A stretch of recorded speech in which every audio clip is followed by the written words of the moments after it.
kita bahas tentang vegetarian dan spiritualitas. Seperti biasa, kita akan mulai dari etimologinya, ya. Asal kata dari vegetarian itu apa? Ya, etimologi itu berasal dari eh, istilah etimologi itu adalah kita mencari asal dari satu kata itu dari mana. Ya, kata vegetarian berasal dari bahasa Latin, ya, yang bunyinya vegetus. Vegetus itu berarti utuh, sehat, segar atau hidup, ya. Jadi bukan berasal dari kata vegetable atau sayur-sayuran, ya. Meskipun setelah eh, kata ini populer, banyak orang berpikiran bahwa vegetarian itu datang dari kata vegetable seperti itu, ya. Namun aslinya dia itu tidak dari kata vegetable, tapi vegetus yang artinya utuh, sehat, segar atau hidup, ya seperti itu. Nah, ini istilah ini pertama kali populer sekitar tahun 1839 di Inggris untuk menggambarkan gaya hidup yang menekankan makanan dari tumbuh-tumbuhan untuk mencapai kesehatan yang lebih baik. Jadi di tahun 1839 ya orang-orang di Eropa sana, di Inggris sana baru mempopulerkan istilah vegetarian. Ya, namun sebenarnya di Asia ya tradisi ini udah sangat lama, ya, di apa namanya, di India terutama, ya, bahkan sebelum Sang Buddha sekalipun, ya, tradisi-tradisi Hindu kuno itu sudah ada ajaran ahimsa, artinya mereka tidak menyakiti makhluk hidup, ya, termasuk makhluk hidup yang berkaki empat, berkaki dua, yang berenang di air, ya, mereka eh, berlatih diri untuk tidak menyakiti makhluk lain seperti itu. Ada gerakan-gerakan spiritual semacam itu. Nah, mereka itu umumnya vegetarian atau mereka istilah vegetarian waktu itu belum ada, tapi mereka itu udah dari sononya tidak makan dari makhluk hidup, ya, kematian makhluk hidup seperti itu. Nah, itu sebenarnya jauh-jauh lebih lama dibanding istilah vegetarian itu sendiri. Nah, istilah ini agak baru, ya, 1839, ya. Dibandingkan tahun itu lama sebelumnya udah ada. Nah, namun ya tadi kan dibilang bahwa gaya hidup ini menekankan pada makan tumbuh-tumbuhan untuk mencapai kesehatan yang lebih baik. Nah, ini ada klaim para vegetarian, ya, orang-orang yang mempopulerkan gaya hidup yang cuman makan dari eh, nabati seperti itu. Nah, namun klaim kesehatan seperti ini tidak sepenuhnya benar, ya, tidak sepenuhnya benar. Namun juga tidak sepenuhnya salah, nggak sepenuhnya salah, juga tidak sepenuhnya benar. Ya, kenapa? Karena kesehatan badan fisik manusia itu banyak faktornya, ya, bukan sekedar makanan tok, tetapi banyak hal, ada misalnya olahraga cukup, ya, manajemen stresnya itu mesti bagus, ya, cara bernafas juga mesti oke, ya, suasana batin oke, ya, lingkungan juga berpengaruh, sinar matahari juga pengaruh, eh, apa kondisi sosial atau kita punya relasi dengan orang-orang yang bagus itu juga mengaruh, ya, dengan kesehatan manusia, ya. Nah, ketika orang-orang tokoh-tokoh yang kemudian bervegetarian, ya, dari timur dan barat itu kemudian connect, oh rupanya orang timur ada vegetarian. Dan orang timur yang dulunya vegetarian hanya karena spiritualitas, karena panggilan agama, lihat di barat, oh rupanya orang barat itu vegetarian juga ada. Mereka itu demi kesehatan. Kemudian ketika itu ketemu, eh, muncullah banyak orang-orang, pemikir-pemikir, dokter-dokter yang kemudian mendalami khusus vegetarian, ya. Mereka kemudian mencari banyak sekali korelasi signifikan, ya, tentang hubungan vegetarian dengan kesehatan, ya. bahwa ya kaum penganut vegetarian itu kemudian menemukan banyak bukti-bukti ya, baik itu secara fisiologis, kemudian secara biokimia, ada yang sampai kuliah S3 biokimia untuk membuktikan bahwa pola makan vegetarian itu lebih sehat. Nah, seperti itu. Dan memang setelah penelitian panjang sampel-sampelnya, ya mereka memantau bahwa oh, kesehatan seorang vegetarian ya jauh lebih baik daripada orang-orang pada umumnya. Nah, seperti itu. Itu ada survei-surveinya, kemudian penelitiannya ada. Namun, ya, nah ini kita berbicara secara jujur ya bahwa survei tandingan dari penganut pola makan yang lain juga ada, ya. Ada yang dietnya diet keto, ada yang dietnya bahkan yang lebih parah itu diet karnivor, yang dia makan hanya daging, ya. Dia nggak makan yang lain, cuma makan daging, ya. Dan mereka nyatakan bahwa orang-orang yang beralih ke pola makan karnivor yang cuma makan daging itu mengalami perbaikan kesehatan secara signifikan juga, ya. Ini kok dua hal yang bertolak belakang, tapi dua-duanya benar, ya. Apa yang terjadi sebenarnya, ya? Ini kan menarik untuk kita cermati, ya. Tapi sebagai seorang yang kemudian mengembangkan diri di ranah spiritual, ranah yang lebih bijaksana, ya kita punya pendirian kita masing-masing. Seperti itu. Jadi tidak gampang orang bilang A, kita ikut A, orang bilang B, kita ikut B. Ya, memang dua-duanya mungkin ada bukti-bukti ilmiah yang punya dasar basis yang bagus. Ya, dua-duanya sama-sama punya bukti-bukti fokus penelitian mereka. Ya, nah rahasianya itu di mana?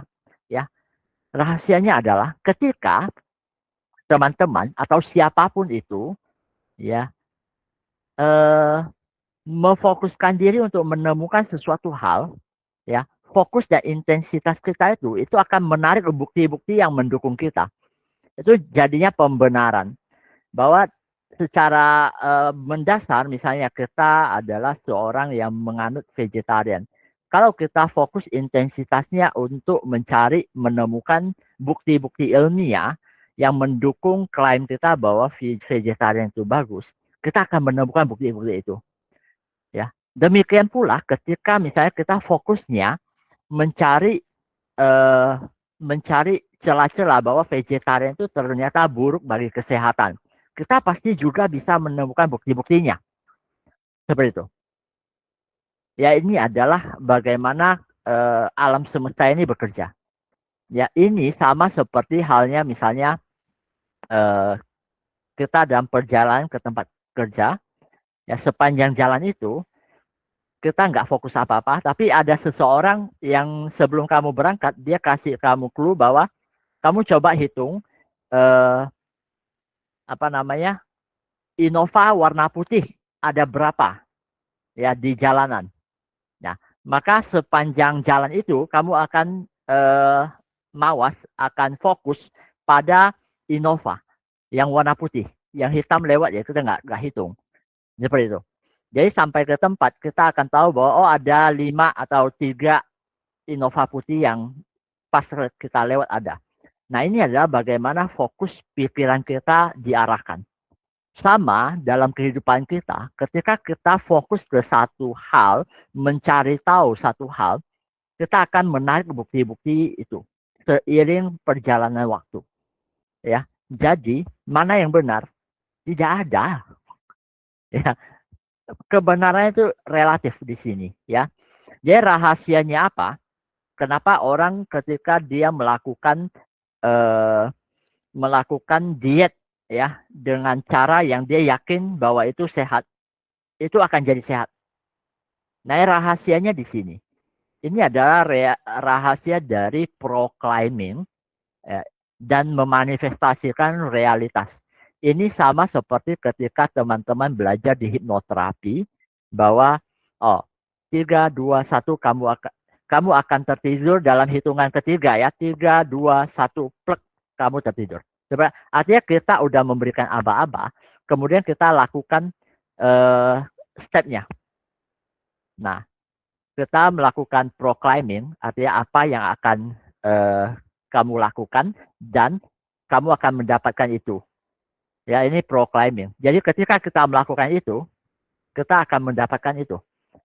Ya, sama ya. Ini adalah bagian dari hipnoterapi, tapi ketika dia dibikin dalam skala yang besar, bahwa ketika saya melakukan misalnya puasa mutih 7 hari, ya, saya akan mendapatkan satu kewaskitaan misalnya. Ketika dia melakukan puasa mutih 7 hari, dia mendapatkan itu, ya, seperti itu. Itu bisa terjadi. Ketika proclaiming di depan, dia percaya penuh, seperti itu, bahwa itu akan menghasilkan dan dia melakukannya, seperti itu. Ini bisa terjadi dalam hal apapun. Ya, misalnya orang yang percaya feng shui, ya feng shui ilmu yang mengenai tata letak. Oh, bahwa kamu akan simpan pot bunga di sebelah barat laut misalnya. Ya, kamu nanti tempelkan apa di mana. Nah, setelah itu semua kamu lakukan, rezekimu lancar. Itu juga cara bekerjanya sama. Proclaiming dan manifest. Ya, proclaiming and manifest. Kamu lakukan itu dengan sepenuh hati, dengan satu keyakinan, itu yang akan terjadi. Seperti itu. Sama, dalam hal makan, kita juga bisa melakukan yang seperti itu. Kita dapatkan informasi dulu, kemudian kita lakukan dengan konsisten, maka hasilnya itu akan sesuai. Seperti itu. Proclaiming kita. Nah, ini adalah trik yang sangat rahasia sebenarnya, ya. Ya. Dan banyak orang tidak menyadari hal ini. Dia hanya ikut, oh, si ahli A bilang begitu, ahli B bilang begitu. Mana yang benar? Tidak ada, semuanya benar gitu loh. Semuanya benar, ya. Seperti itu. Jadi teman-teman yang ikut di kelas kita sebenarnya sangat beruntung. Banyak sekali rahasia-rahasia hukum alam yang kita kasih bocoran, ya. Nah, kita kembali lagi dari kata vegetus itu berarti utuh, sehat, segar, dan hidup. Ya, artinya ketika ada teman-teman yang mungkin di sini ada yang vegetarian, berarti teman-teman itu akan lebih sehat, lebih utuh, lebih segar, atau lebih hidup. Tapi ketika Anda vegetarian, kemudian Anda lemah, letih, lesu, letoy, Anda tidak menggambarkan semangat seorang vegetarian. Seperti itu. Ya, jadi mesti lebih itu ya, sesuai kata dasarnya, utuh, sehat, segar, dan hidup. Ya, jadi konsumsilah yang membuat itu terjadi.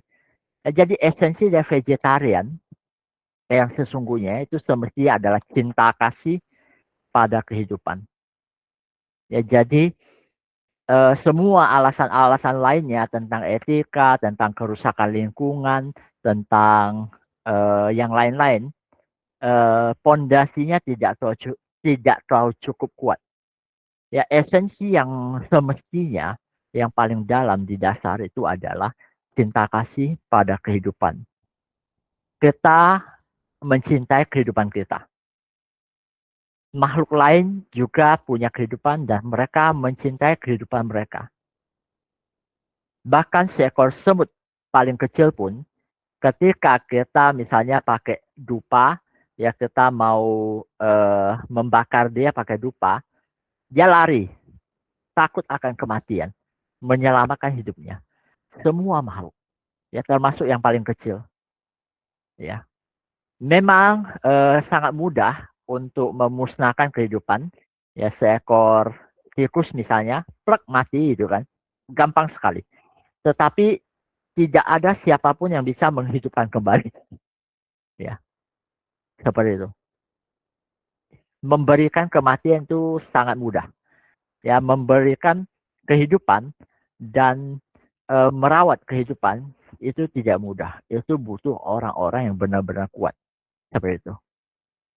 Ya, jadi sesungguhnya yang kuat itu bukan yang bisa membantai ribuan orang, tetapi yang bisa menjaga kehidupan ribuan orang, menumbuhkan peradaban. Itu orang yang benar-benar kuat. Bukan yang pandai membantai seperti itu. Ya. Dan ada satu quote yang ya dulu sering kita dengar bahwa jika teman-teman masing-masing teman-teman dari besok pagi mulai ketika mau makan daging mesti memotong sendiri. Misalnya mau makan eh, apa ayam goreng, teman-teman mesti tangkap ayamnya, potong sendiri. Atau teman-teman mau makan sapi, teman-teman mesti potong sapinya sendiri. Saya yakin kalau itu diterapkan, maka sebagian besar orang itu akan memilih vegetarian seperti itu, ya. Karena tidak ada di dunia ini yang apa ya eh, hatinya itu tidak ada belas kasih sama sekali, ya. Itu sangat-sangat jarang. Ada pengecualian, tapi itu sangat-sangat jarang. Sebagian besar manusia kalau disuruh memotong sendiri untuk bisa makan daging, mereka pasti pilih jadi vegetarian. Ya, saya yakin itu. Oke, kita akan bahas ke esensi dari vegetarian itu adalah cinta kasih pada kehidupan. Kenapa itu? Nah, ini saya kutip dari ajaran Buddha. Ada satu sutta yang bagi saya sampai hari ini pun masih sangat relevan dan menginspirasi, ya. Mungkin teman-teman juga ada yang pernah membaca, mengamalkannya bahkan, ya.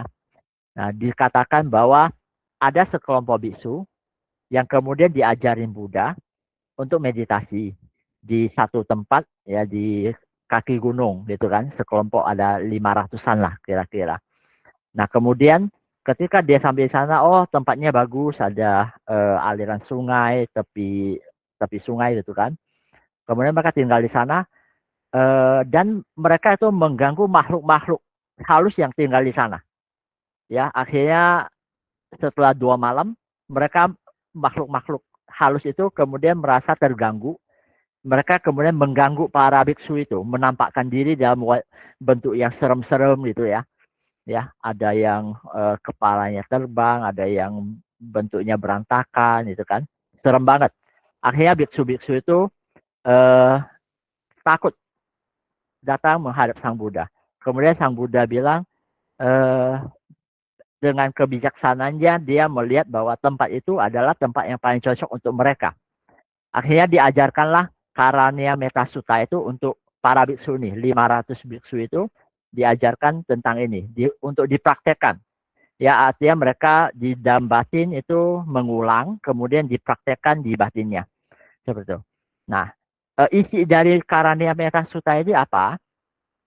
Isinya adalah inilah yang harus dikerjakan oleh mereka yang tangkas dalam kebajikan. Untuk mencapai kedamaian, dia harus mampu jujur, sungguh-sungguh jujur, rendah hati, lemah lembut, tidak sombong, merasa puas, mudah dilayani, tidak sibuk, sederhana hidupnya, tenang indranya, mereka berhati-hati, tahu malu, tidak melekat pada keluarga, tidak berbuat kesalahan walaupun kecil, ya, sangat minimalkan kesalahan, ya, yang dicela oleh para bijaksana. Ya, artinya orang bisa aja mencela perbuatan kita seperti apapun, tapi standarnya adalah dicela oleh para bijaksana. Ya. Hendaklah dia berpikir, semoga semua makhluk berbahagia dan tentram. Semoga semua makhluk berbahagia. Makhluk hidup apapun juga, yang lemah dan yang kuat, tanpa kecuali. Yang panjang atau besar, yang pendek, sedang, kecil, ataupun gemuk. Yang tampak ataupun yang tidak tampak. yang jauh ataupun yang dekat, yang telah lahir ataupun yang akan lahir. Semoga semua makhluk berbahagia. Jangan atau tidak menyakiti orang lain atau menghina siapa saja. Jangan karena marah dan kebencian mengharapkan orang lain celaka. Bagaikan seorang ibu mempertaruhkan jiwanya melindungi anaknya yang tunggal. Demikianlah terhadap semua makhluk. Dipancarkan pikiran atau batin kasih sayang tanpa batas. Ke segenap alam, cinta kasih kepada semua makhluk. Dipancarkan melalui pikiran tanpa batas. Ke atas, ke bawah, ke sekeliling. Tanpa rintangan, tanpa benci, tanpa permusuhan. Selagi berdiri, berjalan, duduk, atau berbaring. Selagi tidak terlelap, ia tekun mengembangkan kesadaran. Ini yang dinamakan diam dalam Brahma. Dia yang mengembangkan meta seperti ini, tidak berpegang pada pandangan yang salah, teguh dalam sila dan berpengetahuan sempurna, hingga bersih dari nafsu indera, ia tidak akan lahir dalam rahim manapun juga. Oke, kita soroti yang cetak merah itu, bagaikan seorang ibu mempertaruhkan jiwanya melindungi anaknya yang tunggal. Demikianlah terhadap semua makhluk dipancarkan pikiran kasih sayang, ya, meta tanpa batas. Artinya semua makhluk itu dianggap sebagai anak sendiri. Ya, jadi pada awalnya ya pastinya di antara murid-murid Buddha jarang sekali yang akan mempersembahkan makanan-makanan yang berupa daging, ya berupa hasil dari penyembelihan, pemotongan makhluk hidup, ya. Karena zaman itu ya tidak ada industri peternakan dan daging seperti saat ini. Ya. Oke, ini adalah tokoh-tokoh vegetarian yang mungkin beberapa teman-teman kenal. Albert Einstein mungkin teman-teman kenal ya. Jordan Bernasau, Mahatma Gandhi, Leo Tolstoy, Voltaire, Plato juga vegetarian rupanya ya. Nikola Tesla. Nah, ini mungkin banyak yang kenal juga. Kemudian Leonardo da Vinci, beliau vegetarian. Biksu Tong ya, Tang San Chang ya, Biksu Tong perjalanan barat, gurunya Sun Wukong, nah itu vegetarian. Kemudian si Satguru itu juga vegetarian. Ternyata Padmasambhava juga vegetarian ya, guru Padmasambhava. Raja Kaisar Asoka juga vegetarian. Ini sangat terkenal karena beliau itu merupakan penggagas dari konsili Buddhis yang kedua, ya seperti itu, Dewan Sangga yang kedua, ya yang merumuskan penulisan Tripitaka dalam bentuk buku seperti itu. Nah, beliau vegetarian, tapi kok kenapa masuk ke Sri Lanka di Thailand mereka tidak vegetarian ya nggak tahu. Tapi Asokanya vegetarian. Yang pegang piramid itu Pythagoras, beliau juga vegetarian.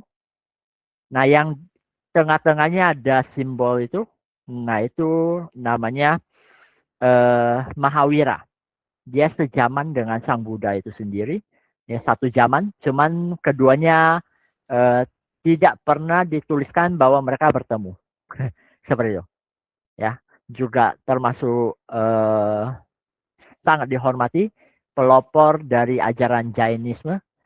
Nah, yang paling kanan itu adalah Babaji Nagaraj.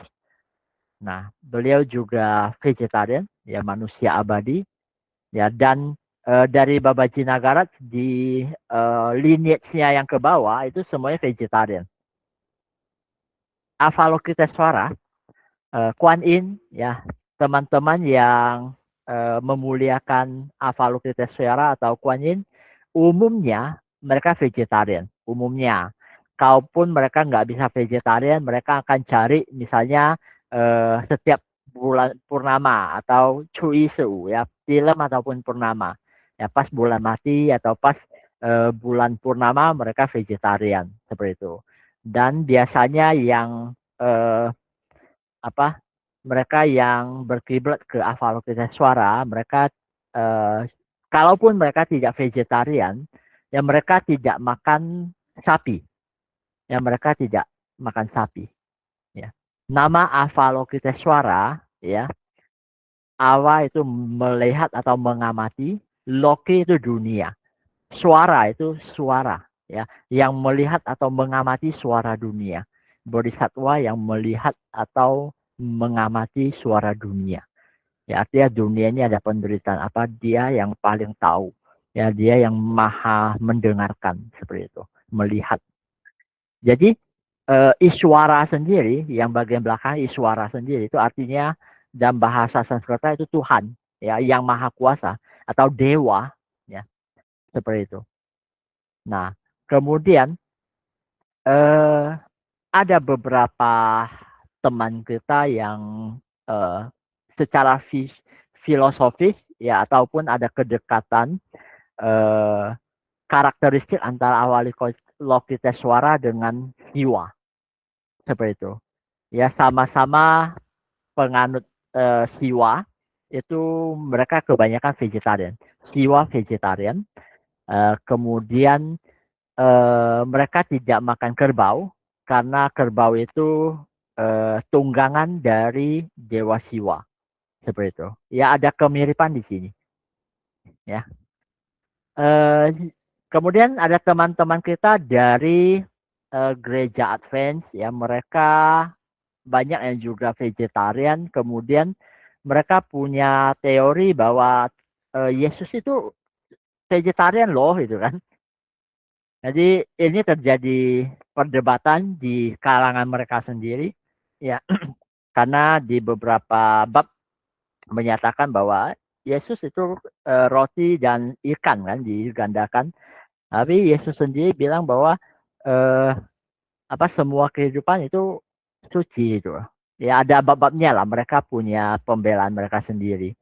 Ya jadi sampai mereka yang agak garis keras ya menyatakan bahwa kalau kalian menganggap Yesus itu tidak vegan berarti kalian menganggap bahwa domba-domba yang dia apa gendong itu adalah untuk dibikin steak gitu. Seperti itu ya. Tapi kita tidak terlibat dalam perdebatan itu, kita hanya sekedar tahu bahwa ada wacana seperti itu ya. Nah, ada juga yang menyatakan bahwa Buddha itu vegetarian, ya. Tapi klaim ini tentu saja tidak terlalu benar, ya, tidak terlalu benar. Ya, bahwasanya bagi Buddhisme Mahayana, Buddha itu vegetarian, ya. Karena Buddha itu menyatakan tentang cinta kasih, menyatakan tentang tidak menyakiti makhluk lain. Otomatis eh, murid-muridnya baik itu biksu, biksuni, upasaka, upasika artinya perumah tangga, ya umumnya mempersembahkan sesuatu itu tidak dari pembunuhan, ya. Nah, mereka mungkin saja beli dari orang lain gitu, ya. Daging yang sudah ada dipersembahkan, tapi mereka tidak bunuh seperti itu. Artinya secara umum di India kuno itu jarang sekali pertapa itu diberikan eh, persembahan berupa daging makhluk hidup. Sangat jarang. Ya makanya ketika eh, Jenderal Simha kemudian mempersembahkan daging itu jadi masalah pelit ya. Pernah ada kasus itu ya, kita akan bahas kasusnya. Eh, ada seorang jenderal ya dia itu udah lama dengar nama besar Buddha. Dia itu penganut Jainisme, ya. Kemudian dia dengar nama besar Buddha, ya. Dia mau berkunjung ke Buddha, ya. Tapi dari guru-guru dia yang sebelumnya bilang bahwa kamu jangan berkunjung ke Buddha, nanti kamu ikut sesat, ya. Seperti itu, ya. Mereka takut si Simha itu terpengaruh oleh Buddha itu kan. Tapi Simha itu punya curiosity, ya, artinya rasa penasaran yang tinggi. Akhirnya suatu saat dia berhasil ketemu Buddha, ya, kemudian mendengar sedikit pembabaran dharmanya cukup masuk akal, dan akhirnya bersedia mau memberikan menjamu makan lah istilahnya. Zaman itu sering sekali orang menjamu para pertapa kan. Jenderal Simha itu juga membuka diri untuk mau menjamu Buddha dan murid-muridnya, ya. Nah, saat itu ketika Buddha mengiyakan, dia itu senang sekali. Akhirnya dia mau memberikan yang terbaik.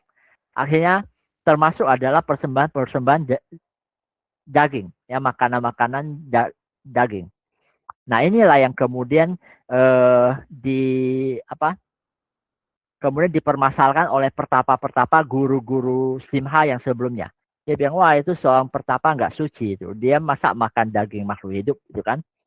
Akhirnya dapat cemoohan lah, ya, dari para pertapa yang zaman itu, ya.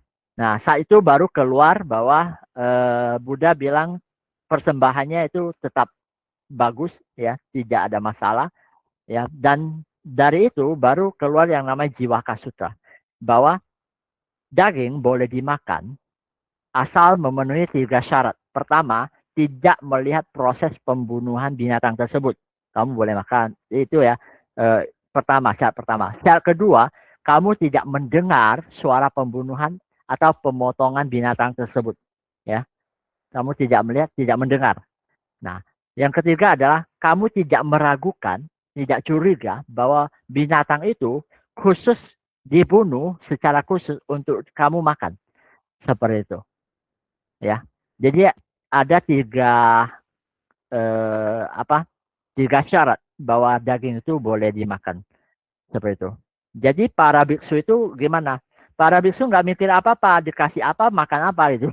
Dia nggak mikir bahwa makanan itu seperti apa. Karena bagi mereka makanan itu hal kecil, ya. Adalah hal yang lebih tidak mudah untuk makan apapun yang dikasih orang daripada kita sekedar vegetarian. Kalau kita hanya untuk bervegetarian, itu sebenarnya mudah. Kita masih bisa pilih, oh, makanan yang ini enak, yang ini enggak enak. Kita mau pilih yang enak-enak aja gitu kan. Mau pilih gorengan, mau pilih kerupuk gitu kan. Tetapi mereka yang sebagai biksu, yang pindah patah, yang bawa pakai jubah, yang pakai mangkok untuk berpindah patah kemanapun, orang kasih apa ya makan apa, mereka nggak boleh pilih, nggak boleh nolak juga, dikasih apa makan apa. Nah, ada yang kasih daging kodok kemudian dikasih es krim di sana, kasih cabai, campur-campur makan. Itu jauh lebih susah. Latihannya itu jauh lebih susah daripada Anda sekedar vegetarian. Seperti itu. Ya, seorang biksu mesti melampaui enak nggak enak. Ya, tentu saja perumah tangga yang mengerti ya akan memberikan persembahan yang baik, seperti makanan-makanan yang baik, seperti itu.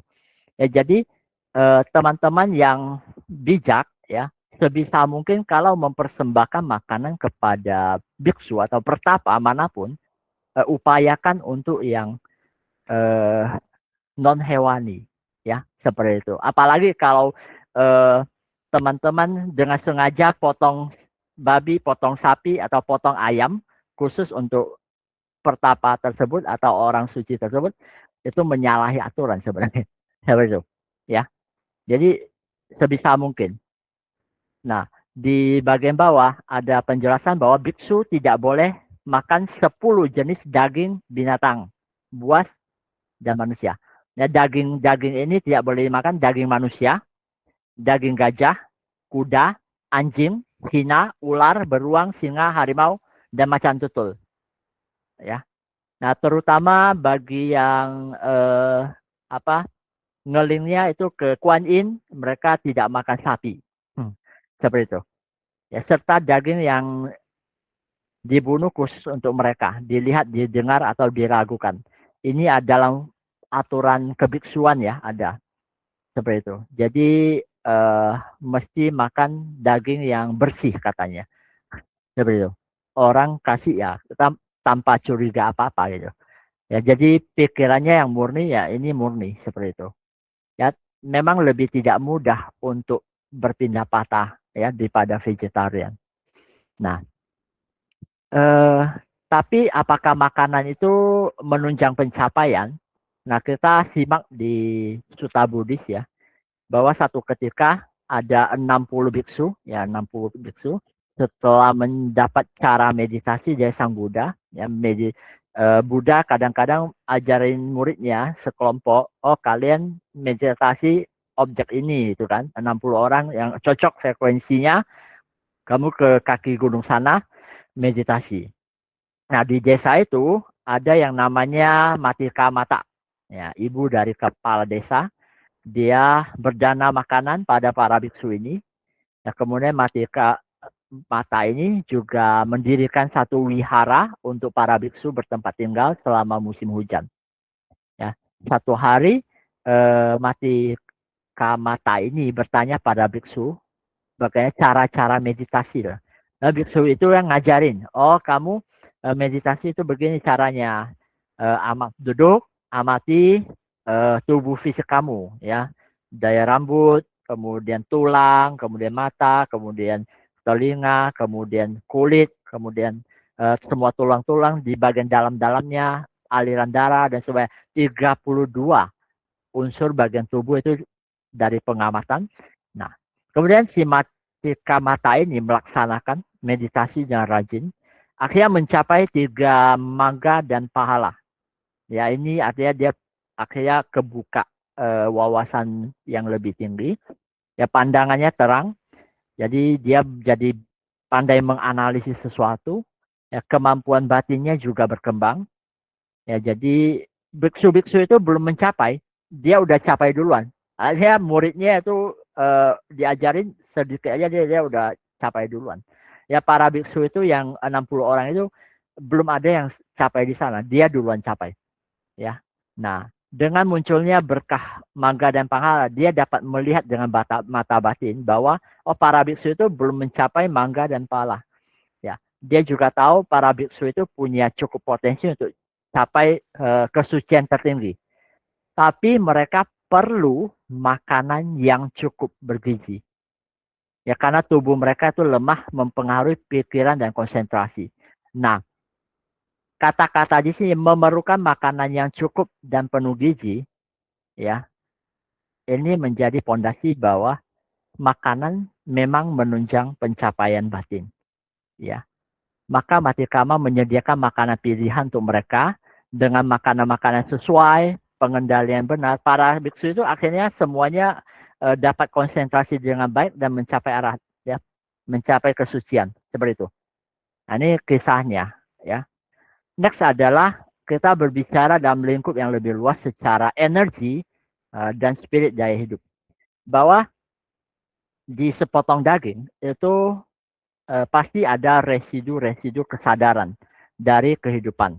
Ya, istilah misalnya si sapi ketika dia itu mau dipotong, eh, dalam dirinya batinnya sapi itu ketakutan, rasa tidak berdaya, kadang-kadang dan rasa penderitaan yang sangat besar itu, kemarahan juga kadang-kadang, ya, luar biasa tegang, ketakutan yang ya eh, ibaratnya kalau kita sendiri ya udah tahu mau dipotong gitu ya. Nah, tidak bisa meronta, diikat dengan begitu kencang, ya, kemudian pelan-pelan digorek, kemudian air darahnya mengalir keluar masuk ke eh, apa paru-parunya seperti itu. Nah, rasa penderitaannya ini frekuensinya kan down, ya vibrasi energi itu turun.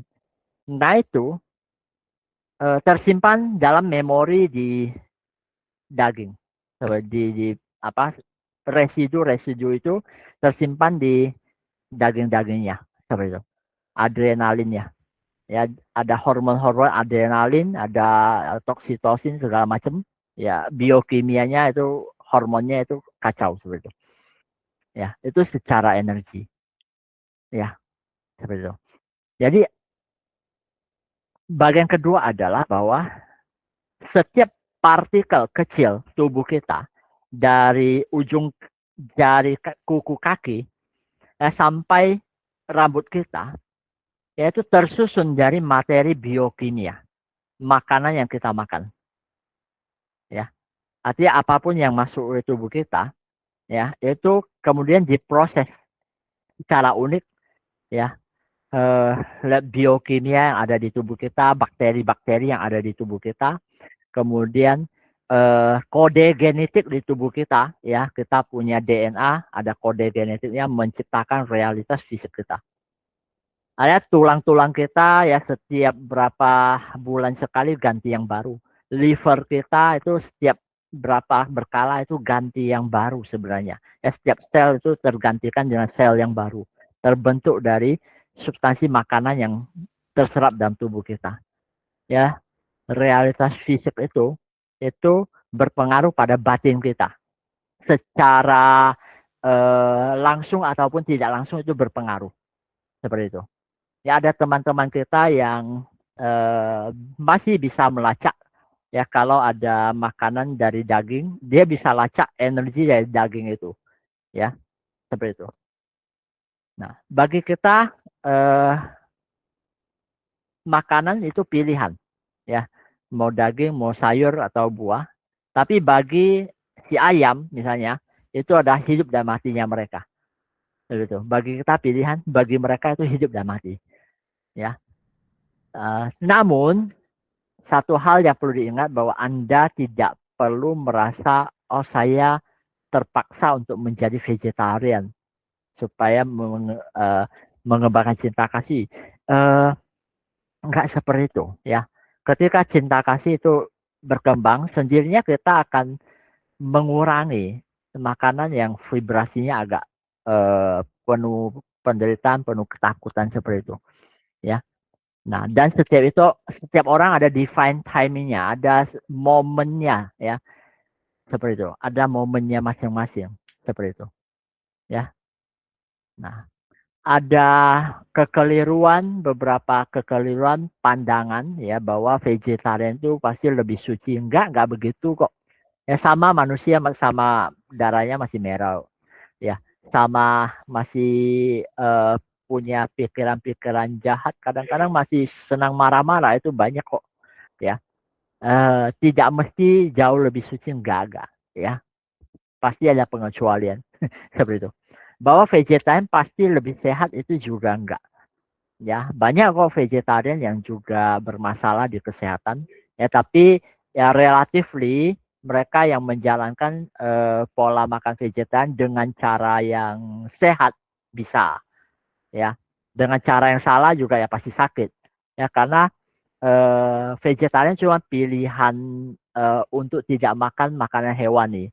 Tapi cara kita makan, apa yang kita makan, itu yang cukup menentukan seperti itu. Kalau vegetarian tiap hari makannya gorengan, makannya yang manis-manis ya, babak belur juga kan. Ya, bahwa vegetarian itu lebih spiritualis ya tidak begitu juga ya. Eh Konon Adolf Hitler itu vegetarian lah ya. Adolf Hitler yang membunuh eh, bangsa Yahudi itu vegetarian. Ya, tapi karena kesehatan sih ya. Dia dapat rekomendasi dari dokternya supaya vegetarian supaya sehat. Ya, dia ada penyakit apa gitu ya. Nah, bahwa vegetarian itu libidonya kurang gitu kan atau testosteronnya kurang. Nah, ini sempat sempat dibawa oleh beberapa orang lah ya ahli gizi zaman sekarang. Nyatanya enggak juga gitu loh. Ya libido tetap kuat juga, testosteron juga kuat. Itu lebih tergantung ke genetik sih, ya, lebih tergantung ke genetik, ya, seperti itu. Bahwa vegetarian itu masuk surga, ya bukan faktor utama, ya bukan faktor utama, ya. Oke, ini adalah pandangan-pandangan tentang vegetarian. Kita lanjut di Q&A ya, biar lebih seru ya. Oke, mungkin teman-teman ada yang mau bertanya, silakan. Silakan, Susanti. Halo kok, mau Ya, sharing nih. Saya ya, kan silakan. pernah coba vegetarian juga 2 bulan. Ya. Terus kan habis itu kan periksa darah HB-nya langsung ngedrop. Mhm, Langsung 9. mhm. Lalu kan saya diomelin juga sama dokter gitu kan. Karena kan dia nanya juga pola makan saya. Nah terus kan saya Ya, bilang vegetarian. Nah ya. kebetulan dokternya juga Hindu gitu. Jadi dia Mhm. juga sharing juga ke saya kalau vegetarian itu juga bukan sesuatu yang pasti akan sehat Betul, gitu dia bilang. betul. Karena kan Tuhan itu sudah menciptakan rantai makanan ini ya menurut menurut dokter saya nih Mhm, gitu. Jadi apa kalau tubuh kita tuh masih butuh hewani ya nggak apa-apa dimakan gitu kan. ya. Nah, saya juga udah nggak makan sapi sih. Mhm, Karena setiap saya makan sapi juga memang nggak tahu ya apakah ini juga sugesti gitu ya. Tapi saya mhm, merasa memang badan saya lebih cepat emosi mhm. dengan makan sapi ya. Ini nggak tahu sugesti atau bukan gitu. Saya Ya, juga biokimia udah pasti ada. saya jadi udah nggak makan sapi juga karena saya pernah lihat di TV itu waktu sapi itu dipotong gitu loh. Jadi saya Mhm, agak trauma juga memang pas mau makan sapi gitu ya. mhm, Nah, pertanyaannya nih kok, eh, kita kita kan tetap nih butuh hewani. mhm. Nah, kira-kira yang apa namanya, yang memang bagus gitu ya, tidak tidak Telur dan terlalu susu loh. berat tidak terlalu berat gitu ya. Telur dan Sekarang susu bisa loh. ah, apa? Telur dan Sus susu. telur dan susu aja? Ya, Oh, itu udah cukup ya, tapi susu saya juga kurang cocok ya. Eee, telur loh. kalau ikan sama ayam itu kok bagaimana kok? Kan saya dengarnya katanya kalau ikan Ya, itu ya kan. lebih lebih enggak apa, Ya, dia tidak seperasa punya emosi seperti sapi gitu loh, ikan, ya. katanya nih Kak ya? Sebenarnya ada beberapa pandangan di Hindu bahwa setiap makhluk ketika kesadarannya makin tinggi itu semakin tidak boleh kita sakiti, ya. Artinya Mmm, kalau kita mau ambil makanan hewani ya ambillah yang rantai kesadarannya itu jauh lebih rendah seperti itu. nah itu Ya, binatang-binatang tertentu, ada kok maksudnya yang kesadarannya tuh paling rendah tuh kayak ikan itu rendah nggak ya? iya bisa aja. Tapi Mmm. ikan-ikan yang terlalu besar kadang-kadang mereka udah punya kesadaran yang cukup tinggi. Oh, oke oke, jadi Seperti itu. sama aja ya. Ayam pun juga Eh, sama ya kok? Begini, Unggas, kalau eh, kurang darah itu biasanya kan HB-nya rendah. Itu mmm. biasa terjadi pada orang yang vegetarian. Tapi aku pernah ketemu orang yang HB-nya terlalu tinggi, malah Oh, dia nggak boleh donor darah, padahal dia vegetarian. mmm. Karena memang vegetarian kebanyakan dia kalahnya di B12. Ya vitamin B12 itu adanya di telur salah satunya. Di Mmm. tempe sebenarnya juga ada. Ya, jadi untuk vegetarian itu perlu ada pengetahuan yang cukup. Dan satu hal adalah kita memprogram tubuh kita sendiri. Artinya kita belajar untuk berdaulat atas diri kita. Kita ngomongin ke dalam bahwa oh tolong diproses dengan baik. Ya. Oh. Dan ada satu hal yang saya kemudian pelajari dari teman-teman yang kemarin baru ketemu. Ya, mereka itu berdoa sebelum makan. Buddhis oh, Mmm, berdoa sebelum makan. mhm.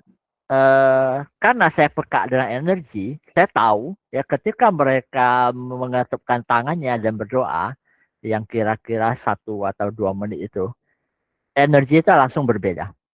Itu kalaupun ada sisa residu makhluk hidup, itu semuanya diseberangkan. Canggih, canggih. Mmm, keren juga ya. Tapi saya tahu bahwa tidak banyak orang yang punya kebiasaan berdoa sebelum makan. Padahal itu hal yang sangat bagus. Ya, kalau kita bisa berdoa sebelum makan, ya atau niatkan aja lah bahwa terima kasih kepada alam semesta, kepada bumi yang memberikan kita makanan ini, kepada langit yang membuat semuanya terjadi. Itu aja, sesederhana itu cukup. Itu. Ya. Dan itu ketika masuk ke tubuh kita itu akan menyerapnya dengan sempurna karena udah dikondisikan dengan kesadaran kita. Seperti itu. Oke. Cobain dulu itu. Iya, Ya, Anda mau vegetarian atau enggak vegetarian itu lakukan aja itu. Sekarang sorry satu lagi, kalau misalnya lagi vegetarian, saya kan biasanya kalau new moon sama full moon saya pasti vegetarian. Nah itu telur lebih baik telur ayam negeri atau ayam kampung kok? Sebenarnya bedanya sih nggak jauh ya. Telur ayam kampung sih jauh lebih secara nutrisi jauh lebih oke. Ya. Tapi secara secara pandangan orang-orang yang vegan, mereka yang agak ekstrim vegetarian, katanya telur yang dibuahi itu calon makhluk hidup. Itu juga yang saya dengar. Ya, kembalikan ke masing-masing aja. Artinya ketika kita makan tanpa keraguan bahwa itu sudah disediakan oleh alam semesta untuk kita. Terima kasih atas berkah dari bumi dan langit, dan semoga semua yang terjadi di sini baik adanya untuk diriku dan semua makhluk. Itu aja. Termasuk mereka yang mati untuk mati atau makhluk apapun yang terganggu dari terciptanya satu piring ini. Coba itu. Oke. Thank you kok. Itu. Oke. Sama-sama. Devita, silakan. Halo kok. Halo. Mungkin aku agak dikit berseberangan dikit nih sekarang. Aku mau sharing. Ya. Jadi sebelum aku kenal Koko nih, kan aku sempat menjelajah kemana-mana tuh. Terus sampai ada satu pengobatan juga. Jadi dia ini justru menyuruh orang jadi karnivor. Vegetarian dan karnivor. Jadi aku udah dua-duanya nih. Karnivor ini karena dia emang penyintas kanker. Kanker dan akhirnya dia sembuh menjadi karnivor. Kayak gitu. Dan benar-benar sembuh total. Sel-sel kankernya hilang, semuanya hilang setelah dia menjadi karnivor. Sudah dengarkan kata Koko, ada yang vegetarian dia sembuh total, ada yang karnivor dia sembuh total, dan aku melihat langsung dengan kepala mata aku sendiri gitu loh. Jadi dua hal ini sama-sama. Terus juga emang melakukan penelitian juga, dia juga kan emang suka keluar negeri juga, dan penelitian di luar negeri juga menyatakan kalau misalnya daging itu juga bagus gitu loh di sel-sel tubuh kayak gitu, karena ada beberapa lemak yang memang cuma ada di daging gitu. Terus habis itu ada penelitian lagi kalau misalnya pH tanah itu sekarang itu udah berkurang banget, dan makanan itu banyak yang dimodifikasi banget kayak gitu kan. Dulu tuh wortel itu nggak bentuknya oranye kayak gini, tapi bentuknya kecil banget kayak gitu, dan sekarang sudah berubah bentuk. Terus juga jagung dulu bentuknya nggak kayak gitu, dan sekarang berubah bentuk semua. Banyak makanan yang dari tumbuhan pun berubah bentuk seperti itu. Ya, karena orang kan mencari yang terbaik dari kakao yang hilang dan sebagainya. Iya, ada rekayasa genetika juga ya pastilah sama kayak gitu. Tapi kalau kita makan daging itu sudah terserap dan terolah di daging itu, makanya jadi lebih sehat kayak gitu. Belum tentu. Sebentar, itu penelitiannya katanya yang karnivor, karnivor kayak gitu kan. Aku jelasin ya karnivor kayak gitu. Jadi terus kayak gitu kan. Terus udah oke kayak gitu. Beberapa tahun kemarin aku ikut kelas kan, kelas astrologi kayak gitu, terus ketemu teman. Nah, temen dia tuh cerita kalau misalnya dia itu punya miom dan lain-lain gitu. Terus aku bilang lah sama dia, coba kamu diet carnivore kayak gitu. Terus habis itu, enggak, aku tuh gini-gini, aku nggak makan gini-gini, pokoknya dia gitu. Terus pas setelah aku, kan di itu juga ceritanya gurunya itu belajar paca juga kayak gitulah. Tapi ya aku cuman baru dapat dasar-dasarnya doang kayak gitu. Terus aku lihat lah, iseng ngeliat bagannya dia gitu. Terus ternyata dia fire-nya dominan kayak gitu, dan di astrologinya juga dia fire-nya dominan. Terus aku bilang, kamu itu ibarat macan, tapi kamu jadi embek kayak gitu. Kamu nggak bisa, itu yang bikin kamu gini, bla bla bla bla bla. Kamu coba makan lagi, enggak gini-gini, dia tetap ngotot kayak gini-gini. Terus akhirnya beberapa bulan kemarin dia nulis status, dia bilang pertama kalinya HB aku 14, sebelumnya di bawah itu mulu 9 yang kayak gitu. Terus abis itu aku iseng nanya, kok bisa? Iya, aku makan daging. Soalnya kata guru, kata dokter aku nggak bisa makan sayuran hijau karena itu menggigit. Terus aku ketawa aja, aku bilang, karena aku udah bilang kamu tuh ibaratnya macan tapi kamu jadi embek kayak gitu. Terus aku berpikir sendiri, aku mengolah data itu sendiri. Aku suka ngamatin juga ya, aku mengolah, jadi aku mungkin memang ada orang yang cocok untuk jadi vegetarian buat makan itu, dan ada orang yang cocok untuk menjadi karnivor. Kan kita kayak yin dan yang kan, yang itu kan panas, yin itu dingin, jadi semuanya seimbang. Yang penting kita tahu tubuh kita itu cocok atau enggak. Misalnya yang banyakkan fire itu kan berhubungan, kalau di TCM itu kan jantung, usus kecil kayak gitu. Berarti kan usus kecilnya bagus. Kalau kayak gitu berarti dia cocok untuk makan daging. Tapi jangan sekali-sekali orang yang fire-nya dikit dia makan daging, pasti nggak bakalan tercerna dengan baik kayak gitu. Jadi aku mengolah itu semua, jadi aku berpikir, nggak apa-apa. Toh yang Koko bilang tadi, yang vegan itu berarti hidup apa kayak gitu. Jadi ya itu yin dan yang, dalam yang ada yin, dalam yin ada yang kayak gitu. Yang penting gimana caranya kita mengolah itu semua dengan seimbang dan berdoa itu. Jadi aku juga nerapin sekarang, sebelum aku masak daging, aku kasih mahatma atau itu supaya dan terima kasih sudah memberikan aku dagingmu untuk nutrisi ini kayak gitu. Dan alhamdulillah nggak tahu ya, sejak itu alhamdulillah pada sehat semua ya. Ya kayak gitu. Terus ini juga apa, terus tiba-tiba aku ngeblank.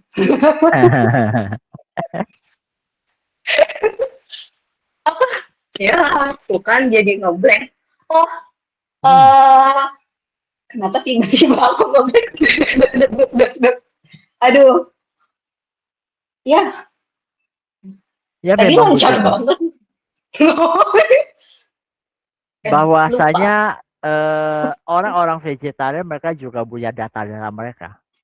Ada yang sembuh dari cancer juga lewat diet ya, ada ya masing-masing punya penelitian mereka masing-masing. Itu kan tadi kita udah bilang. Artinya biasa yang bermasalah di kaum vegetarian itu B12, yaitu memang kebanyakan di hewani. Di tempe ada, cuman kalau wanita terlalu banyak tempe, itu estrogennya akan terlalu tinggi. Ya, ketika estrogen terlalu tinggi, banyak terjadi gumpalan di payudara sama di bagian rahim. Itu gampang sekali terjadi. Seperti itu. Ya, jadi ya pilih-pilih makan dengan bijak ya. Nah, Ya. kok.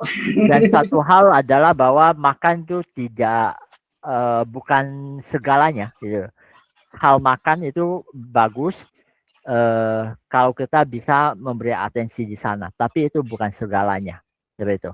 Ya ada hal-hal lain yang bisa kita lakukan.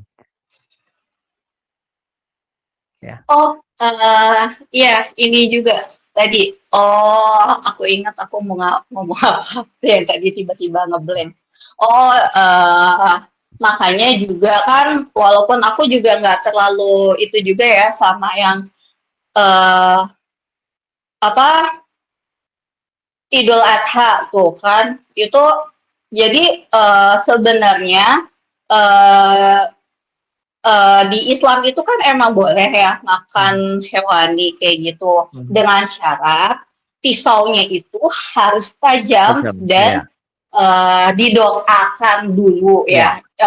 Pokoknya bilangnya sih kan Bismillahirrohmanirrohim, tapi intinya itu kan didoakan terlebih dahulu dan itu tajam supaya tidak menyakiti. Jadi sekali itu langsung kayak gitu. Nah, cuman emang pada prakteknya sendiri, nah itu dia.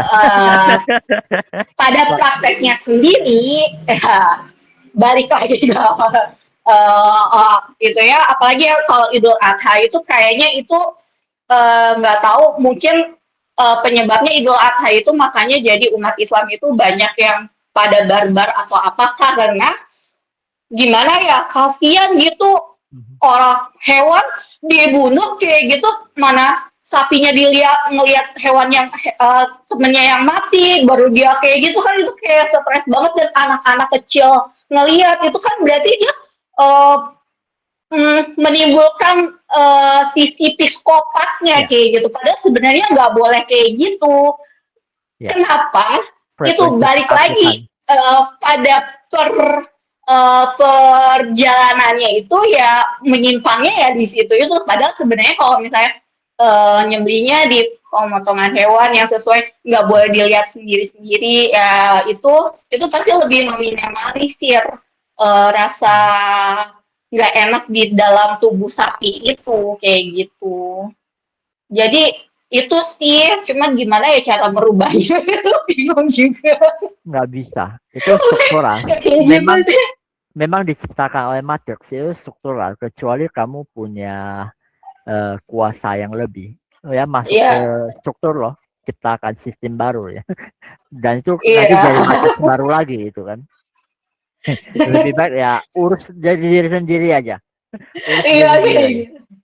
Itu aja yang bisa kita lakukan. Kita nggak bisa ngurus dunia terlalu gimana lah, karena tidak setiap orang tidak setiap orang siap untuk itu ya.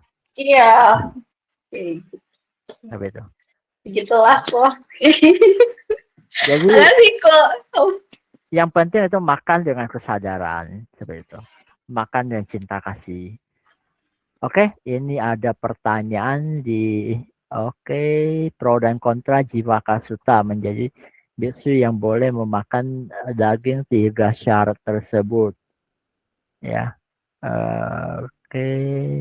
nah, biksu melatih memancarkan ya, tapi dibolehkan makan daging hewan. Nah, sebenarnya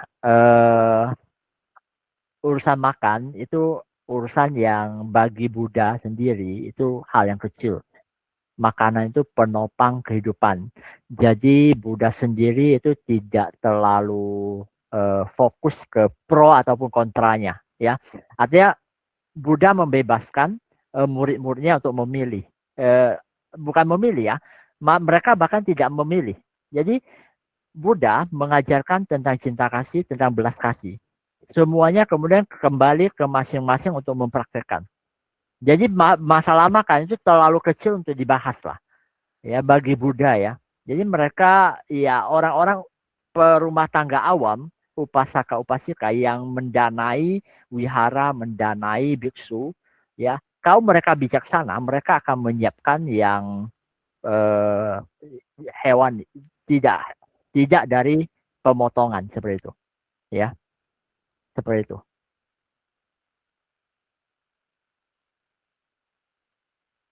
Kemudian ada pertanyaan selanjutnya, melepaskan lele ke sungai, apakah seumur hidup tidak boleh mengkonsumsi lele lagi? Lah, gak begitu juga sih, ya. Apa ya? Function itu kan, ya lepas, makan ya sebenarnya dua hal yang berbeda, ya. Kita tidak hidup atas pendapat orang lain, tapi kita sendiri mesti memilah. Ya, seperti yang hari ini saya sampaikan, ya teman-teman juga tidak boleh eh, ambil itu secara mentah-mentah. Mesti cerna dulu apa yang sesuai dengan diri masing-masing, apa yang tidak sesuai. Ya, saya sendiri tahun 2000 mulai nggak makan daging sama sekali. Ya, sampai hari ini itu 25 tahun udah berlalu, 25 tahun udah berlalu vegetarian, dan baik-baik saja. HB saya malah setiap kali donor darah ya pas itu. Pas bisa diambil ya sekantong gitu kan. Ya, baik-baik saja dan sehat-sehat saja seperti itu. Ya, malah sebenarnya sebelum vegetarian dulu setiap tahun antara Agustus sampai Oktober biasanya asma kambuh setiap tahun. Ya, tetapi ketika mengadopsi pola makan vegetarian, sejak itu nggak pernah lagi asmanya berangsur pulih seperti itu. Ya, berarti tubuh saya cocok untuk itu. Ya, lebih jauh adalah pelan-pelan kita belajar berkomunikasi dengan tubuh kita, raga fisik ini. Ini bisa diprogram sebenarnya. Ya, tubuh kita itu bisa diprogram. DNA kita itu bisa pelan-pelan menyesuaikan. Ya, tidak sehari dua hari sih. Ya, tapi bisa pelan-pelan menyesuaikan seperti itu. Ya. Oke, Sephora bagus. Sebelum makan selalu berdoa dulu, itu bagus ya. Nah, kalau Kumala lebih cocok vegetarian sampai seminggu lebih ya. Ya ada orang yang memang secara genetik udah tidak cocok dengan makanan hewani. Ya. Oke. Ya, makanan vegetarian dalam tahap-tahap tertentu dia bisa memurnikan energi, itu benar. Bisa lebih gampang memusatkan perhatian, itu benar. Oke. It is unclear if Pythagoras have any effect on the cause of prevention cancer. Okay.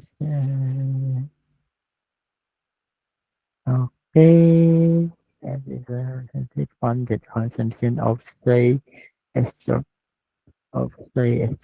deprivation di breast cancer that major personal. Oke. Silakan Via. Selamat malam malam teman-teman. Ya. Jadi ya mungkin aku juga sering memikirkan tentang VG dan non VG ini, walaupun memang vegetarian ya. Cuman saya kan ya seperti Koko ngomong kan kita harus ada analytical thinking, punya betul. Ini sendiri. Jadi kalau secara pribadi aku kalau misalnya ya memang kalau hewani dengan kesadaran yang tertentu yang lebih tinggi, misalnya yang dari kecil saya yang kaki 4 itu susah sekali untuk makan gitu ya. Jadi nggak hanya sapi tapi kayak babi, kambing. Waktu itu walaupun saya belum awaken tapi merasa kalau udah makan yang kaki 4 itu merasa lebih berat gitu. Nggak tahu kenapa kayak badannya susah gerak atau bagaimana, dan mungkin emosi juga lebih susah terkendali. Jadi sejak kecil memang saya lebih banyak makan ayam sama ikan atau udang gitu. Terus semakin ke sini ikan pun rasa susah dikonsumsi. Terus hanya ayam. Terus suatu hari aku terdengar orang yang sembeli ayam di pasar. Ya walaupun ayam kesadarannya rendah, tapi mendengar teriakan itu saya jadi juga nggak tega untuk makan ayam. Terus saya juga karena tahun ini lebih banyak perhatikan fisik. Dan saya juga melihat tentang carnivore diet dan juga vegetarian atau vegan diet dan sebagainya. Saya sempat evaluasi ya, ini orang-orang bagaimana cara lakukannya gitu. Terus karena banyak orang di sekitar saya vegetarian tapi banyak penyakit metabolisme. Secara saya baca-baca sebenarnya yang bikin nggak sehat itu adalah karbohidrat Gorengan. atau refined sugar, ya termasuk Gorengan. gorengan. Itu kan banyak trans fat, banyak tepung juga. Saya paling seminggu sekali makan 1 biji gorengan. Gitu. Jadi karena ya pasien-pasien saya yang makan gorengan tuh kelihatan juga sih LDL-nya pasti tinggi gitu. Nah, terus kalau carnivore diet pun yang saya lihat orang-orang yang beneran bagus carnivore-nya itu yang grass fed beef, grass fed butter. Jadi bukan yang produk dari hewan factory farming yang secara umumnya kita konsumsi sekarang. Jadi mereka juga walaupun Milih ya. carnivore pun ada harus grass fed, benar-benar grass fed gitu. Terus yang saya pikirkan sebenarnya saya kan tahun ini dengan vegetarian saya turun 8% body fat, muscle naik lumayan banyak juga sekitar 8-9% dengan konsumsi protein nabati dan juga telur kampung omega sih, sama ya menurut kalau saya sih dairy bikin hormon saya kurang bagus. Jadi memang nggak banyak, jarang banget lah konsumsi dairy. Mungkin kalau ngopi di luar aja lah, itu pun sebulan berapa kali sih paling 2 kalian gitu. Sisanya sih ngopi matcha apa di rumah. Bikin pakai soya protein isolate.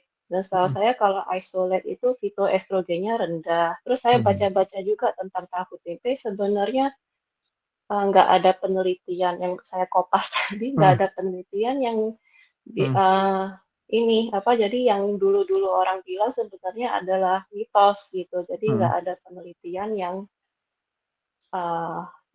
pasti gitu bahwa kita konsumsi tahu tempe ataupun kedelai akan meningkatkan masalah hormon. Iya, sebenarnya phytoestrogen itu kan nabati, sangat berbeda dengan kita yang hewani punya hormon gitu.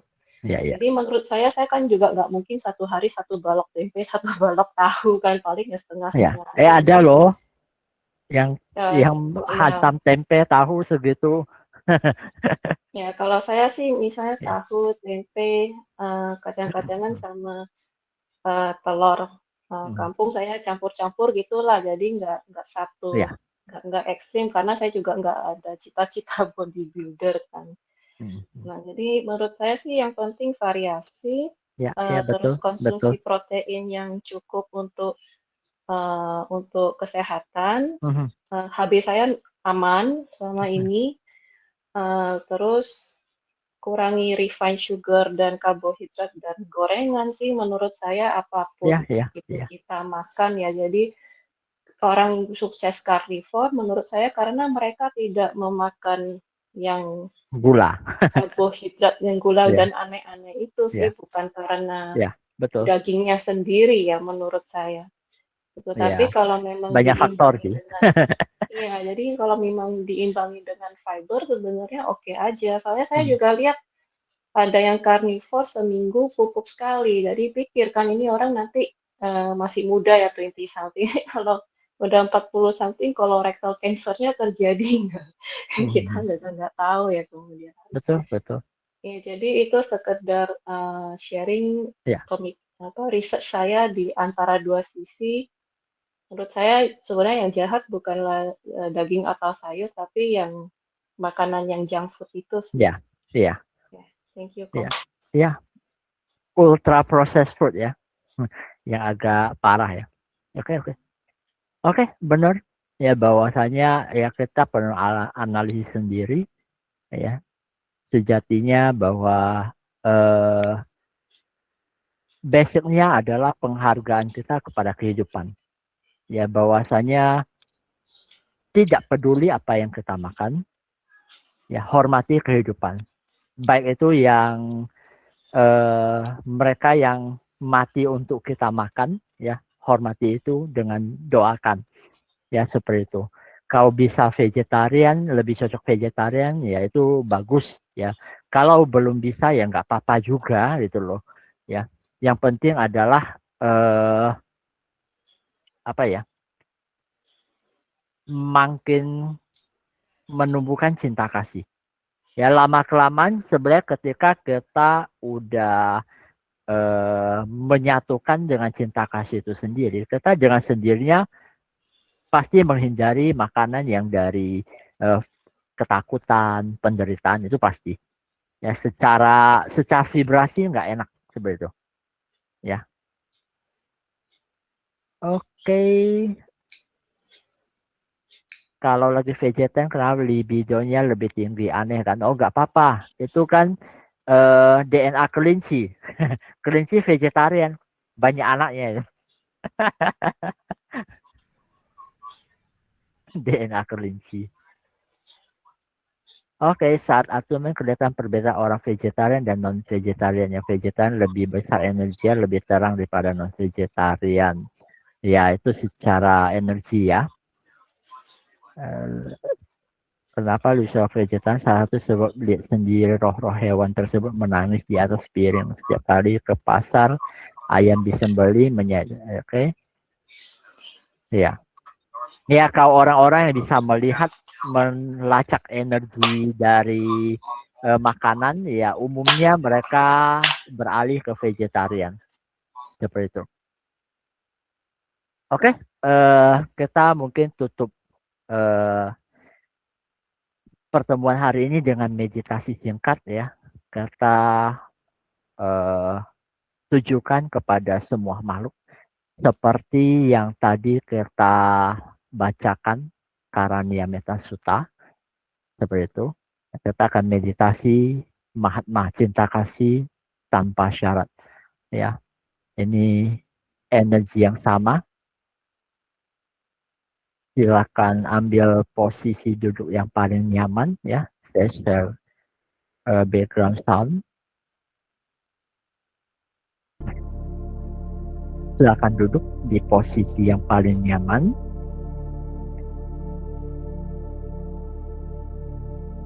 Bernafas pelan, rileks, lepaskan beban-beban baik di tubuh fisik maupun di batin. Tersenyum, rasakan diri Anda begitu bahagia,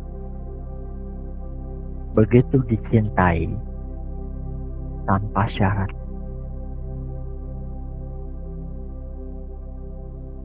Aku menarik nafas dalam cahaya dan cinta kasih. Aku melepaskan nafas beserta semua beban-bebanku. Aku menarik nafas dalam damai dan sukacita.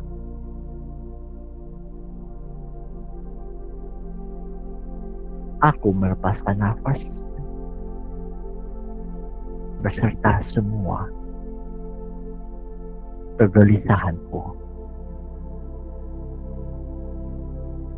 Aku menarik nafas dalam cahaya cinta kasih paling murni sang sumber. Aku melepaskan nafas dalam totalitas kepasrahan. Aku hadir seutuhnya di sini saat ini. Seluruh pikiranku, perasaanku, kesadaranku menyatu, berpadu. Aku terhubung dengan Sang Sejati, the mighty and presence, Sang Hadir, Sang Sadar.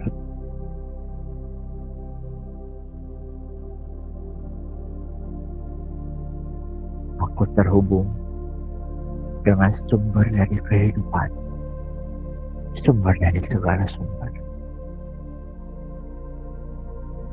Dalam semesta cinta kasih tak bertepi,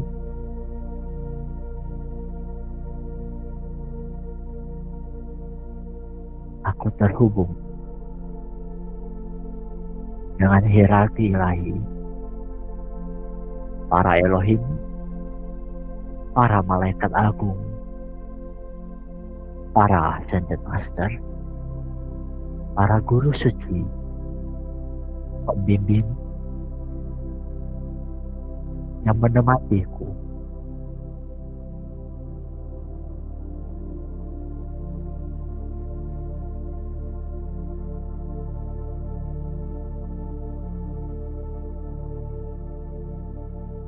Saat ini kita secara kolektif meminta akses dari cinta kasih tanpa syarat dari sumber kehidupan. I am light, I am Lord, I am Mahatma, unconditional love, I am that I am.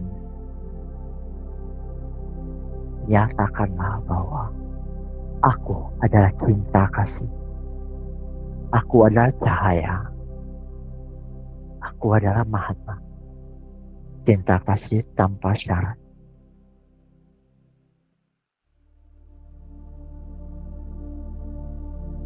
Visualisasikan, lihat dan rasakan energi cinta kasih tanpa syarat yang begitu lembut turun, mengalir, memenuhi tubuh kita.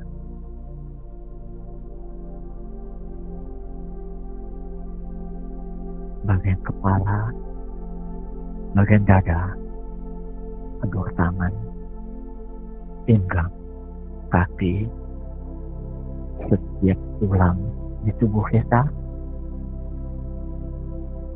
setiap otot, setiap organ, setiap pembuluh darah, setiap saraf,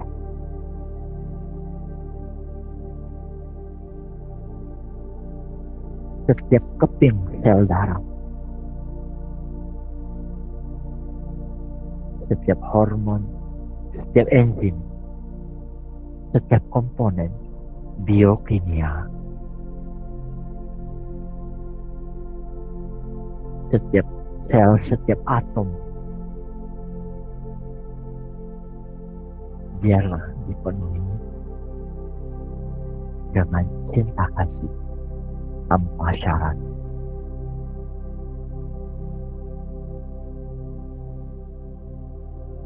Hari ini saya mengajak teman-teman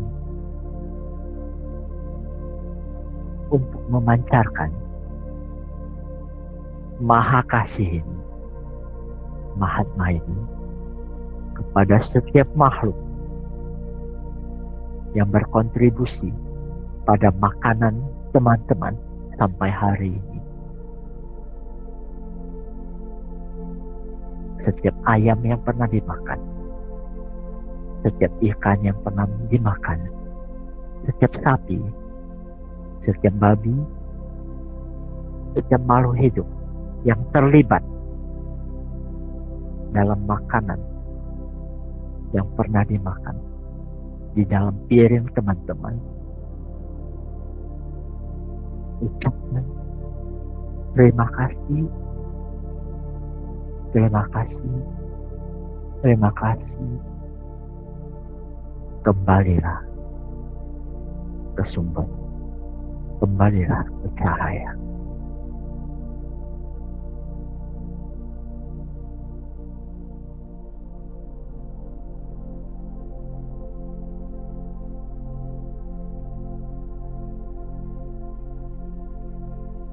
Kita juga doakan setiap makhluk yang pernah kita sakiti secara langsung dan tidak langsung. setiap makhluk yang secara sengaja maupun tidak sengaja mati oleh karena kita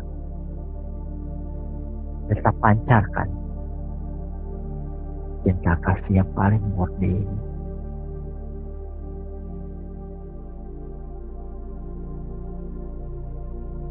Bebaskan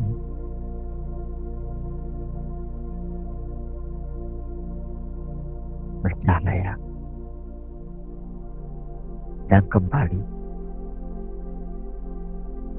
pada sumber keberadaan, melebur dalam samudra cinta kasih tak bertepi.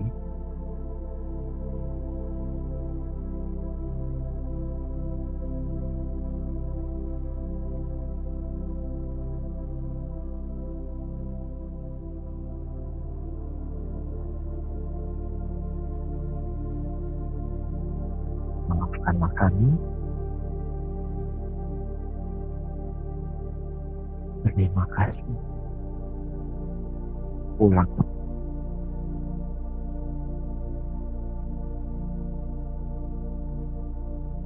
I am light. I am love. I am Mahatma. Unconditional. I am that I am.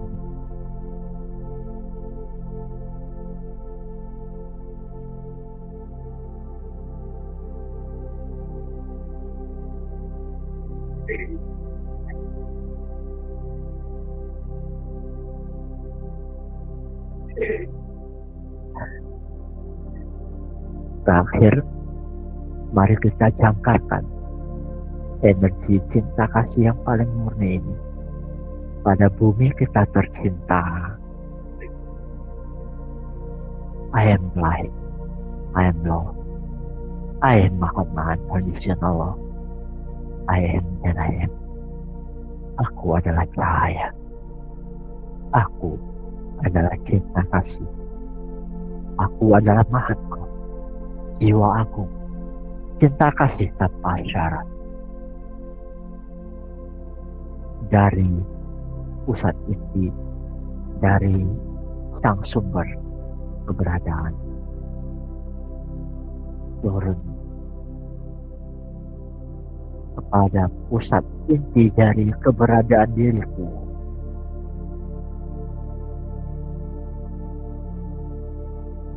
Dan disalurkan kepada pusat inti dari bumi kita tercinta, Lady Gaia. Lihat, rasakan.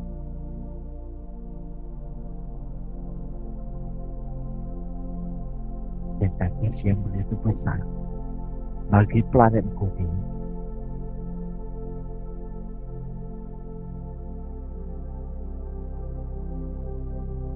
Dan rasakan berkah besar dari bumi kita kepada kita. Terimalah, tersenyumlah. Terima kasih, terima kasih, terima kasih. Lihatlah hierarki ilahi, para malaikat agung, para penjaga cahaya, para ascended master ikut berbahagia. Bagi yang siap menerima berkat, dipersilakan. Terima kasih, terima kasih, terima kasih. Terimalah dengan sukacita.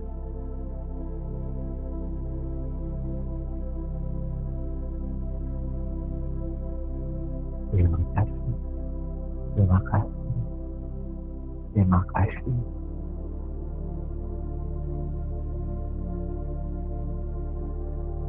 Tarik nafas dalam, lepaskan pelan-pelan. Gerakkan jari-jari Anda, tarik nafas dalam,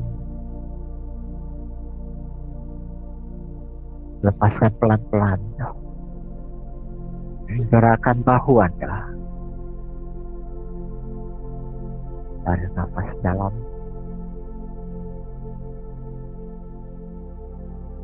Lepaskan pelan-pelan. Ketika siap, Anda boleh membuka mata Anda dalam kondisi yang sangat nyaman.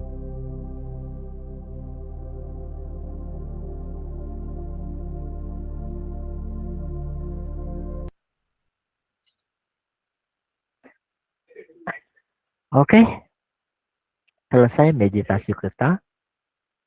Ada yang mau sharing? Silakan.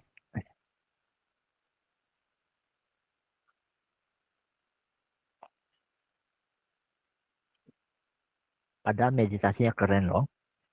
Silakan. Oh, saya rasain sedih ya kok ya.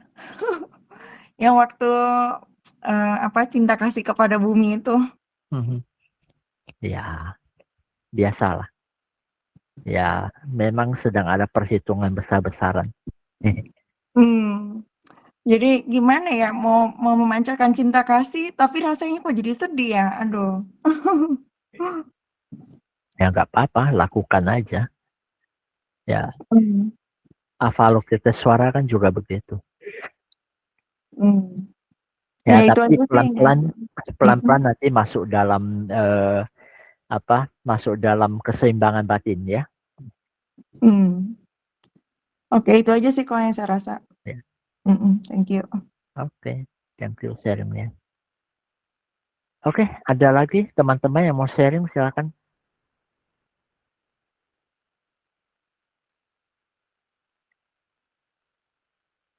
Oke, jika tidak ada, kita tutup acara pada malam hari ini ya. Kita jumpa lagi di kesempatan-kesempatan belajar yang akan datang. Tanggal 30 mungkin kita ini ya, adakan all and new ya. Ya, teman-teman yang udah master teacher ya, siap-siap untuk kasih masukan bagi teman-teman yang lainnya. Ya, kita akan bicara mengenai ya review untuk tahun ini. Ya, kemudian kira-kira seperti apa tahun depan ya. Persiapan apa yang kita butuhkan ya, tanggal 30 ya. Oke, thank you all. Jumpa lagi di tanggal 30. Ya, thank you kok.